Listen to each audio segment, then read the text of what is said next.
Hey everyone, today I'm going to be making a tutorial on how to solve one of my all-time favorite puzzles, the gear ball. So the gear ball is really cool. It's a gear puzzle, which means that when you turn it, it does these cool little rotations on these little edge pieces, these little gear pieces. It's actually a revision of this puzzle here, the gear cube, one that I got very long time ago, but this one just turns so beautifully. And it has a little bit of an extra challenge because these little U pieces are actually colored. So it makes it a little bit more interesting. So I actually got this one not too long ago, I think like 2 days ago. Was able to solve it relatively quickly, and I thought, well, I might as well make a tutorial to try to help anybody who might be struggling with this puzzle. I want to call it a cube, but it's not really a cube. It's a sphere. So it's not too challenging, especially when you understand what's going on. And so I think how I'm going to structure this is I'm going to first explain a bit of the mechanics of the cube first to try to help you there. Because I think with a lot of things, it becomes much easier when you understand what it is you're supposed to be doing, and then you can focus on how it is you're supposed to do that. So I'm going to focus on some mechanics, try to show you some little tricks that this cube has up its sleeve, or this sphere has up its sleeve.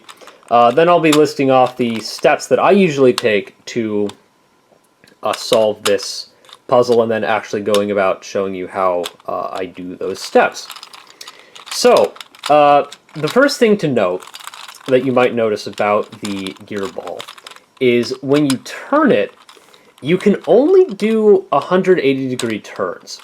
Which means that, like, if you look on a Rubik's Cube, you can do these 90-degree turns, right? You can't do that on a gear ball, because when you try that, it just locks everything up, and it won't let you turn it unless you turn it again, unless you finish your 180-degree turn. So you can only do turns like this on the gear ball. That really simplifies things, because, for example, with the edge pieces, which are really, the corner pieces, these pieces here, which really kind of, when you're solving it, really define where your sides are, where you need to put all your other pieces. You're only going to see about 2 colors on one side at the most, right? Here we have orange. Well, when we flip it, now we have yellow. But in terms of edge pieces, we're only ever going to see orange and yellow. We could flip it this way, still orange and yellow. We could try turning it like this and then going back, it's still orange and yellow. We're only ever going to see orange and yellow, which makes getting these corner pieces here not a huge challenge, because again, you can only ever get 2 colors. What that also means, the 180-degree turns also means, is that basically everything works in a ring, right? If you notice when I turn, I have this ring of gear pieces and center pieces here. Center pieces. But these gear pieces in particular are only ever going to be in this ring, which means, let's say we have this ring of the orange gear pieces and of the yellow gear pieces. Well, no matter how much I screw this thing up, I turn it this way, I turn it like that, you see, I still have in this ring here the yellow gear pieces and the orange gear pieces. They're never going to leave this ring. And I believe it's also the same for the centers as well. And I think I screwed it up. Yeah, I screwed it up. Well, yeah, excuse me for 1 minute while I unscrew up this cube. Sphere. Alright, well, I got it mostly back, but this also leads me to another thing that I wanted to talk about, is the rotation of the gear pieces. You might find yourself in a situation like this, where everything is solved and everything's fine, but these gear pieces aren't rotated. Well, these gear pieces have a little bit of secret. If you just keep rotating the sphere, these pieces will eventually rotate themselves the correct way. You see? So that's a really another good trick to know when trying to do one of these things, is if you want to orient the pieces correctly, all you got to do is just turn the sphere enough times and you'll get it back to the same orientation that you had it, only these gear pieces are flipped the way you want them. So another thing to note, and really the last thing that's really, I think, important to know about this puzzle, is these little U-shaped pieces here. They have a bit of a secret. And let me show you what that secret is. If I go and do this move here, oh wow, it looks like I just completely screwed up all the U pieces. They're all jumbled up. Well, if you look closer, you might notice something. Green, orange, green, orange. Green, red, red, green. You see? These U pieces will always correspond with a gear piece. Always. You can jumble it up as much as you want. And it may look like it's all over the place, but if you just look closer, usually what's going on is it's just that these things are not flipped the correct way. But they're still always going to correspond with a gear piece. This green and red gear piece is always going to have a green and red U-shaped piece around it. It just might not be flipped the correct way. So I'm going to be showing you how to deal with that later. But yeah, I think that's about it with the mechanics. So the steps that I take to solve this puzzle, I start with my edge pieces, sorry, I keep wanting to call them edge pieces, my corner pieces here. Since, like I said, they kind of define what side you should be putting all your pieces on. Then I orient my centers correctly. That's pretty simple to do. Then I get my gear pieces oriented correctly, or aligned correctly, so they're all in the correct little home, little slot that they need to be in. Then I deal with the U-shaped pieces if I have to, and then I just rotate the gear pieces correctly, doing, you know, that, like I showed you. So without further ado, let's get into it. Alright, so I think this thing is pretty good and jumbled up. So, like I said, the first step that we want to do is to get our centers. Our edges, our corners. Man, why do I keep... Every time I say them, I have a new name for them. Our corner pieces, we want to get them aligned correctly. And like I said, this isn't super challenging. This is actually something that I recommend trying your best to do on your own, since I don't think they're incredibly difficult to do. Because like I said, you're only ever going to have opposites. You see, if we turn this around, it's basically just the same pattern, just in reverse. So the goal that we want is, of course, this. And the way we go about that is we want to get little bars of these colors. Little bars that sort of look like this. So I'm just going to be showing you a couple cases that you might run into. The first case is this. This is probably the most complex, where you have a little mini checkerboard pattern. The way you do that is what I just demonstrated. All you need to do is just turn aside 180 degrees, and now you have these little bars. And what I like to do is that when I get the bars, I like to orient it so the correct colors are going up and down, and I hold it like this so I can see both the colors that are on the bottom and the colors that are on the top. And what I can notice is that if I were to try to align these, like let's say I want to move this up, well, orange and the two orange bars that I want to align are in their same, you know how I mentioned those rings earlier? Well, they're in the same ring. I can't, if I just keep rotating them, I won't be able to do anything. So what I need to do is I need to turn either the top or the bottom. I just turn the bottom 180 degrees, then turn the right side, and now I have the orange matching with the orange and the yellow matching with the yellow. Because what I did is I just took this thing here, because right now I need this to be here, so I need to go opposite and up, so I just turn it opposite and then move it up, just like that. And you just keep doing that until you have the puzzles, or at least the edges, solved. So I need to do the same thing here, so I'm going to turn the red to the opposite side and then move it up. And then when you see this, for example, where all of the colors on in a sort of ring fashion are sort of facing the same orientation, so they're all pointing up like they are here, that's usually a sign that all you got to do is just rotate it once, and they're all correctly solved. So, yeah, that's about it for the corners. Again, I ran through 100 names in my head.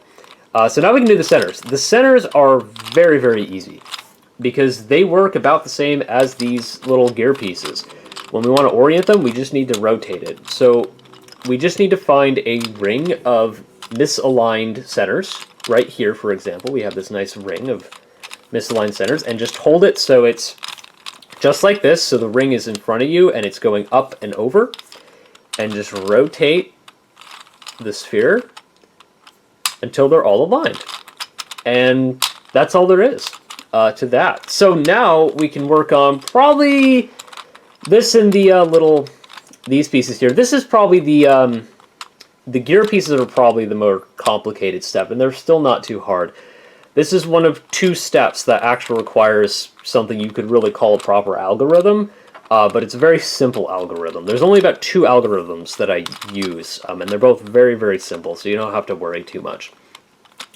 So what we need to do is we need to hunt around and look for gear pieces that share the same color but need to be rotated. What I mean is this example right here. You see, we both have 2 orange gear pieces. They're both on the orange side. That's another important thing. We need to make sure that they're on the correct side. They're both in the orange side, but all that needs to happen is they need to switch places. You see, blue is where green needs to be, and green is where blue needs to be. So what we need to do is we need to hold it in the same fashion that we held the, oops, sorry about that, same fashion that we need to do the centers, only the pieces that we need to switch are on the top, with one in front of you and one behind you.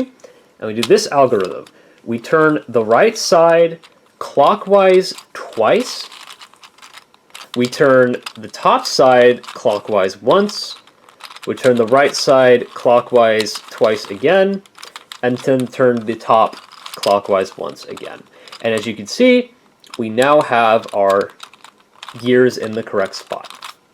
So all we need to do is just hunt around and just keep looking for gears that need to be switched. So here's another example, right? These are both orange, they're on the orange side, but they need to be rotated. So what we need to do, we need to do right 2, top, once, right 2, top, once. And I believe, yeah, I believe we have everything solved. But there is something you might find, which is something that looks like this, where you have a ring of gears, but you can't find ones that are in the correct side and need to be switched. Like, for example, these do need to be switched, but they're not on the correct side. They need to be switched entirely, like they need to be flipped to this side. Now, typically, when you do this, you'll actually find another set of gears that do need to be flipped. For example, these, right? They're both red, they're on the red side, but they just need to be switched. And just do what I showed you, you know, the right to top algorithm, and just deal with this. Don't focus on this. But I believe I've gotten a case where it was, all of these were like this. All the gears were not flipped, were not on the correct side and flipped the wrong way. So in that case, all you do is you just pick a ring and just do right to top, right to top. And you should end up finding some pairs after that. For example, right here we got some pairs. So right to top, right to top, and you know, and then just, you know, keep doing your thing. I think, yeah, again we got the same problem. So there should be another place on the cube. Oh, is it this? Okay, no, I swear one time I got this problem where it was like these were all solved and these were all solved, but these weren't. But I don't know if that was like an actual case or not, or I was doing something wrong, because I've never gotten it again. But you might run into that. In that case, just do, just take this side and do this algorithm that I'm going to use to switch these two, which is, of course, right to top, right to top. And now we are back in the same case that we had before, where all our gear pieces are in the correct home, but it's these dang U pieces. They're all like, nah, no. I don't want to be here. I want to be here, or whatever. So we do need to line these, and it's really not too hard. It does require another algorithm, but it's very, very simple. And we should have it done pretty quickly. So you should notice that there is actually this ring of solved U pieces right here. And what we want to do is we want to hold the sphere. So you see, I did manage to call it a sphere. So that ring is sort of to the side here, and one of the parts of the ring is facing up. So to the side and up. And hold it just like this, and we want to do right clockwise once, top clockwise once, right once, top once, right once, top once. And that's it. You just need to do right top 3 times, and you should have all those U pieces correctly aligned. And now it's just our last step, which is just to rotate I don't know what I was trying to say there. The sphere, I think I was trying to be French about it, but I screwed it up. Until everything is aligned. Just like that. And that's the gear sphere. The gear ball. Oh, it could be a gear sphere. I kind of like that. That's it. That's all there is to it. I hope this video actually made sense and it was helpful. If you did find this video helpful, or if you just enjoyed it, feel free to give a like and a subscription. It'd be really helpful. I'd really appreciate it. And yeah, thanks for watching, and I'll see you later.